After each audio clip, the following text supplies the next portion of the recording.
This is gold compared to the S&P over the last 10 years. Obviously, gold has outperformed. Why? Because gold is in more or less a finite supply of the money that pushes the S&P 500. Now, gold is going up, up, up, 220-something% in the last 10 years. The S&P is still down 20%. Gold is a better place to be, right? I think we would all agree on that. This is one thing. Think of buying the Dow in 1971 with gold. Gold was 35 an ounce. We could have bought the Dow at 890 with 25 ounces of gold. If we wanted to sell it as of the 25th, we would get 9 ounces of gold back.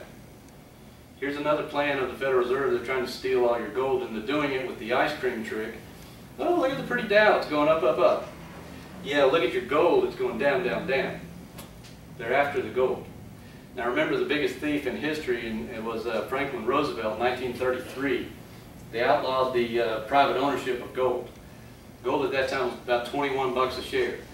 Once they got all the gold and gave it to the banks, they said, let's make it $35 an ounce. Woohoo!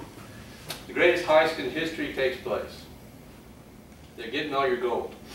Here's gold versus the Dow over the last 5 years. You can see gold is still going straight up. The Dow has basically gone down. You got your kitchen sink down here. But let's get to some positive stuff. Let's let the recovery begin, okay? Now we're in recovery.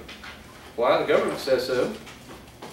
You guys look at me kind of funny, but I was reading the paper a week ago, and you know, it's our local paper, and it says our school system, county, face massive cuts. Let the recovery begin. Massive cuts. But you know, I was all depressed, but when I got to page 8, I felt a lot better, because Fed holds rates at record lows to nurture the recovery. See, the recovery's in. Well, sure it is. You probably saw in today's paper, I should have brought it in, but I think our mayor is telling the real estate people that the worst of the recession is now over. And like an inch over, there was another headline that new home sales had gone to the lowest on record. Yeah, years ago, a buddy of mine, his son was playing high school football. I went to the game. They were playing this team. The other team had this kid that was the number 3 in the nation in sprinting. And this kid could fly. And it was unreal. He had another gear or two that no one else in that field had. And by the time we got to deep into the 4th quarter, he had just scored another touchdown, and it was 66-0 with about 2 minutes to go. And we were kind of just looking at each other like, and the cheerleaders came out. Go team, go! Lord, you people look at the clock, it's 66-0. Come on. So you're going to have the cheerleaders. They're going to push the recovery and sell the recovery. So let's go along. Let's pretend like there's a recovery going, okay? So now let's get the positive here. Delinquencies and foreclosures are way up. Yeah, that's positive.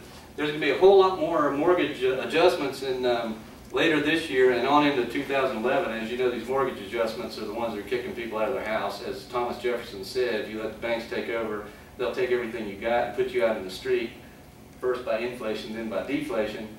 Never true words ever spoken. This is how they're doing. They suckered people into houses.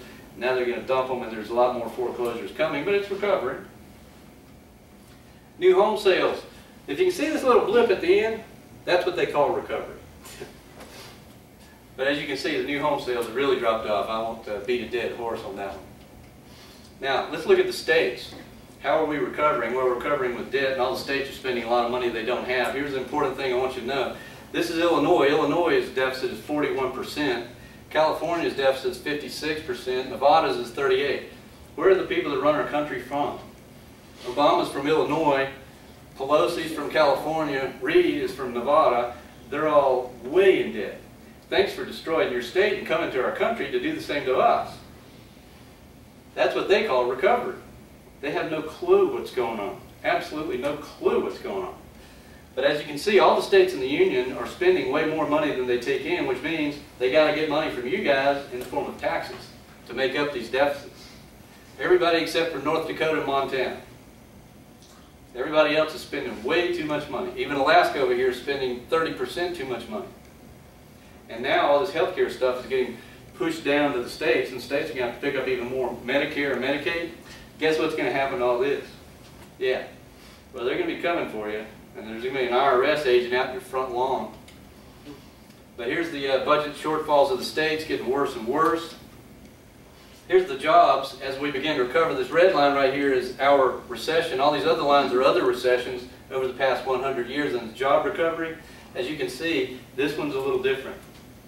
The jobs just aren't coming back very fast. Leading indicators are saying, hey, the recovery's here. That's the black line.